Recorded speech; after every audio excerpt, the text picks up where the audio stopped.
Do you feel like you have good self-confidence? Do you feel like you could use more self-confidence? In today's episode, because I got an email from someone from our community, feeling like they didn't understand necessarily why they had low self-worth, and they wanted to know if there are ways in adulthood where you can build self-worth. And the answer is, of course. So that is what I'm going to be covering. Basically, some ideas of why you might have low self-worth, symptoms of low self-worth, and what you can do to build better self-worth, which really translates to self-confidence as well. Let's start with the premise that I believe is accurate, which is that all of us are born worthy, right? Simply by virtue of being alive in the world. But many of us, as I said, this woman sent to me, struggle with self-worth. So to increase self-worth, you have to understand why it's low to begin with. Like, what is happening for you? So I'm going to give you some questions. And in the guide that goes along with this episode, I'm not going to do all the questions live because there's too many, but I am including them for you in the guide. And if you love a good journal sesh, that's what you can use to journal. Get the guide at terricole.com/guide. So let's start with, did the adults in your life undervalue their own accomplishments? So we're sort of talking about your worthiness blueprint, because we all see these behavior is modeled for us in childhood. So if you had a parent that put themselves down or couldn't sort of own their accomplishments, that is something that could impact you. How good were the adults in your life at accepting compliments? Were they good or were they not good at accepting compliments? How much of a people pleaser were the people in particular? I mean, it could be mother or father or any adult that influenced you in your young life. Another thing is, did you yourself, this is another question, receive praise or validation for your physical appearance or your high academic or artistic or athletic achievement? And now you may think, well, maybe I did, but what's wrong with that? Here's the thing. Nothing's wrong with that. But what sometimes can happen is if we're really only getting that validation when we are achieving, unconsciously we start to tie our worth to either remaining beautiful forever, youthful, whatever it is, or our next big accomplishment, whatever that is. So part of worthiness is figuring out, how do we really get it into our bones that we are worthy simply by virtue of being alive, right? And that you don't have to do anything to be worthy. But for those of us who were praised or who were achievement made you feel worthy, the problem with that is that when you're not achieving, let's just say, because there's always downtimes, you may feel not worthy. So when you're healthy around your worthiness, it's not dependent on external factors or what's going on. You understand that how you feel, what you think, and what you want matters all the time, not just when you've achieved something. I thought that was always interesting when I was a talent agent many years ago, that the way the industry treated actors and models was that they were only as good as their last job. So actors never seemed to, the ones who didn't do a lot of therapy, never felt secure because they were only secure when they were gainfully employed. And for many actors, that was maybe a few times a year, and that's it. So you can't just be as good as your last job. You have to be good all the time. And then when we get jobs and when we achieve things, yay, that's like icing on the worthiness cake. But it isn't what creates the worthiness. What did you learn about worth sort of as a concept while you were growing up? Did people have to achieve it or not? Another thing is, what did love look like in your family of origin, right? Was it given freely, or was that sort of like praise and was only given when you were accomplishing something? Because that really negatively impacts our ability to feel worthy all the time. There's other questions for you in the guide, but I want to move into some of the symptoms of self-worth so I don't end up running out of time, as I want to do. So let's talk about symptoms. What does it look like? Well, being consistently critical of yourself, having a very harsh inner mean critic, being really hard on yourself about your looks, about your weight, about your body, about your prospects in life. I've told this story before, but there's something about, I met a woman at a wedding, and she sat right next to me. And I was like, oh, hey, we were mutual friends with whoever. And I said, oh, I'm Terri, who are you, kind of? And she said, I'm so-and-so, and I've been divorced for 18 years. It wasn't my choice.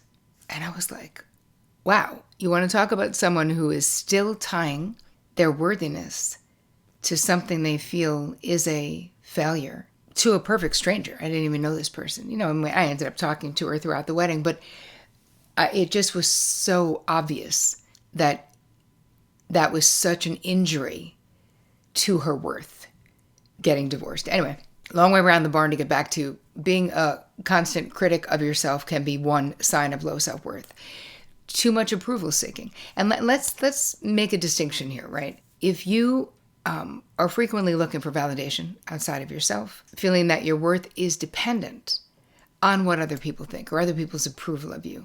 When I was in my 20s, when I was younger, I was very dialed into and very interested in other people approving of me. I did not know that I didn't have to convince people of what I was doing. I didn't need all these people signing off on what was happening in my life. But I would tell someone, oh, I'm going to do this thing. Oh, and this is why I'm doing it. And this is who I heard about it from. And this is like 100. I mean, I don't do any of that now, obviously, because it's a million years later. But there's something about that there was a worthiness issue when you feel like you need other people's approval on everything that you're doing. Having a massive fear of rejection can also be a sign. So you may avoid taking risks, right? Or you avoid trying new things because fear of failure or fear of rejection is so great. Another thing, and this may sound petty, like it's not a big deal, but it really is. If you are a compliment deflector, not defector, if you feel uncomfortable accepting compliments and tend to sort of brush them off or downplay them, that a lot of times there is a worthiness wound underneath there. And that's something that you can be aware of right now, and you can start to change right now by simply saying thank you. If someone gives you a compliment, you don't have to agree with them, right? Because what ends up happening is that when we're so hypercritical of ourselves, we actually have the power to make other people see us through that critical lens, rather than, wouldn't it be so much better if we could see ourselves through their lens? I remember years ago when Vic and I first met, I never wore shorts. I always had a thing. I didn't like my legs. It was like something. And I remember when we first were, getting physical, that he was saying something really nice about how much he loved my legs and thought they were great. And I was so close to convincing them how gross my legs were. Like, I was so close. It was like right on the tip of my tongue.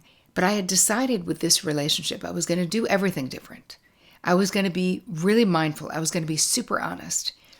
And I just was like, what if I didn't try to convince him that my legs were gross? What if I just said thanks? And it makes me feel happy that you feel that way. Whether I felt that way or not didn't matter. And I just stopped doing that. I just stopped. My friend Patricia Moreno would say, stop fighting for your limitations. Like, why am I spending time and energy convincing someone who thinks my legs are hot that they're disgusting? Like, why? Don't. That's not something you want to be right about. Anyway, I share that story, even though it's not the best story, but I share it because maybe you do the same thing. Maybe that's how you deflect compliments. Maybe that is by saying, oh, no, this old thing, it was $2 or whatever it is. I just want you to practice. If someone gives you a compliment, just simply say thank you. And there's so many gracious ways of accepting a compliment that if people tell me nice things, they love a talk that I gave, I tell the truth. That means so much to me.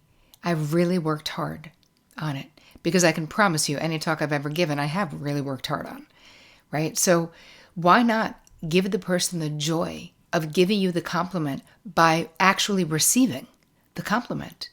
Think about how it makes you feel when you give other people compliments and they're like, oh my God, thank you. That made me so happy.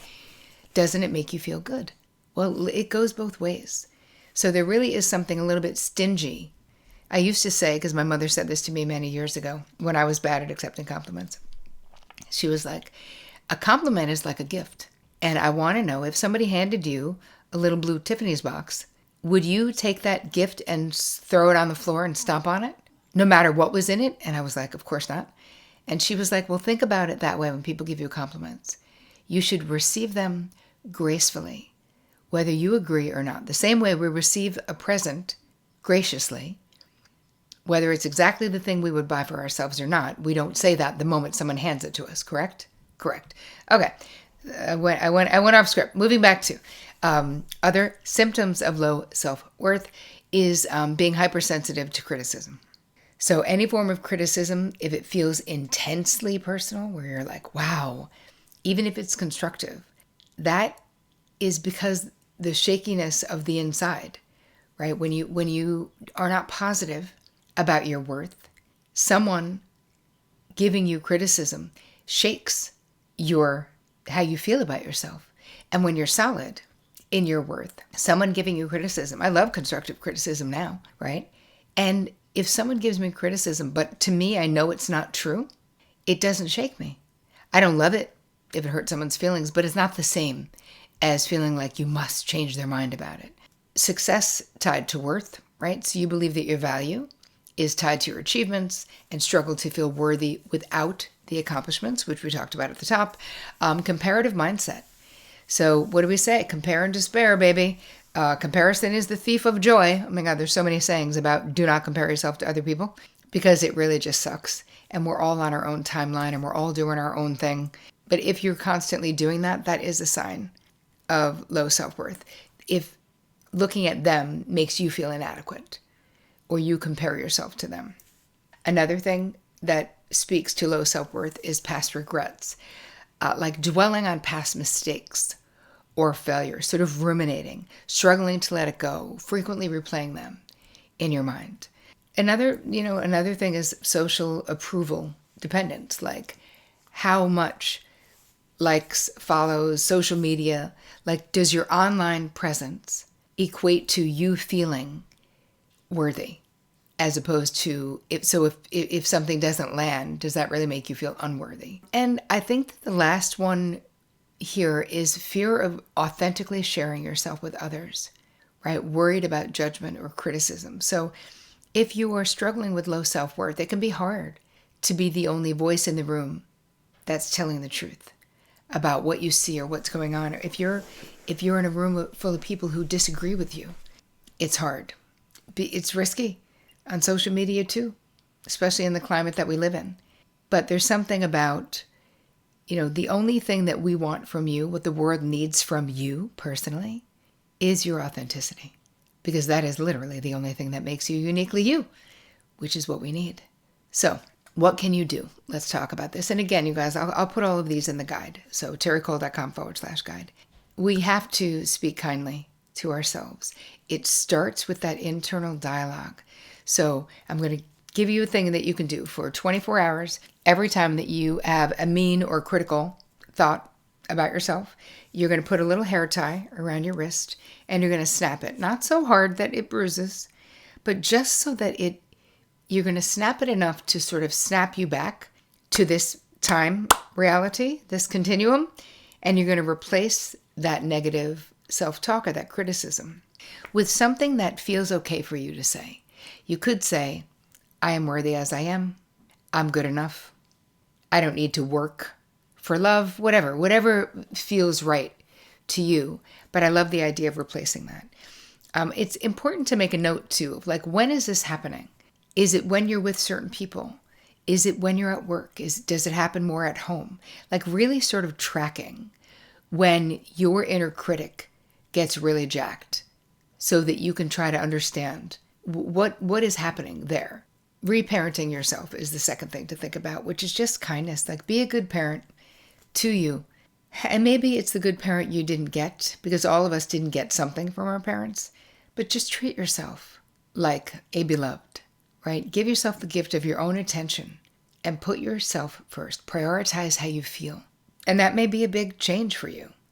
But trust me, it's a change in the right direction. Next, I want you to do this baby photo exercise. And I've shared this with you guys before, sometime in the past 10 years, I'm quite sure. But I want you to redo it if you haven't done it recently. Choose a baby photo of yourself. Put it somewhere where you'll see it every day. When I'm in the process of doing this exercise, which I do, I'd say probably once a year, I put it on my phone as my screensaver. I put it on my home screen on my computer. And every time you see it, that little face of yours, you're going to beam that soul love, right? And then allow yourself to receive it.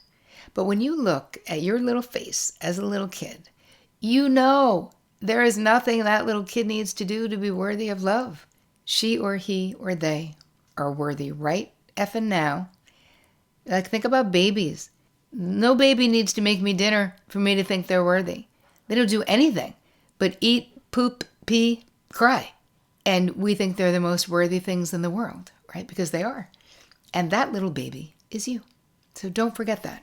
Another fact of something you can do is creating better boundaries. And I'm always talking about boundaries. But if you have porous boundaries where you're saying yes when you really want to say no, give yourself permission to say thanks. I'll get back to you in 24 hours, right? I have a 24-hour decision-making policy, right? You cannot self-abandon your way to more self-worth, right? It can only happen.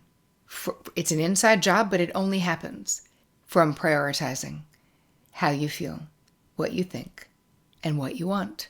And we can be loving, kind, amazing people and do those things.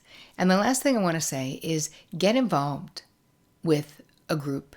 I have a beautiful community called TCM Weekly, where we meet every single week virtually. I have women from all over the world in this group. And we talk just like this.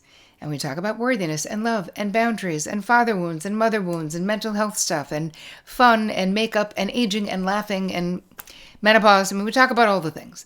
But it's a soft place to land in a hard world. And it really is a gift that you can give yourself. Go to terricole.com/TCM, and I'll make sure that we also have the link in the guide for this week. And then I said that was the last thing, but really the last thing I'm going to say is take a quick relationship inventory. And I'll include all of this in the guide. But you really have to go through who you spend time with and think about how you feel after interacting with them. It's really important, right? Do they make you feel worthy or unworthy? Are they giving you backhanded compliments? Are these more like frenemies than friends? Consider how important the relationship is to you, right? You might need to raise your standards of the people who get to be in the VIP section of your life, and that's okay. You have a right to. Think about, is there a friend that you're always talking about because they're always hurting your feelings? Maybe they shouldn't have so much access to you, because when you raise your standards, your energy shifts and you'll meet and attract different people, because like attracts like. Anyway, I want to know what your thoughts are on this episode on worthiness. I hope it gave you some good ideas. Remember, everything you need is in the guide, terricole.com/guide. I hope you guys have the most amazing week. And as always, take care of you.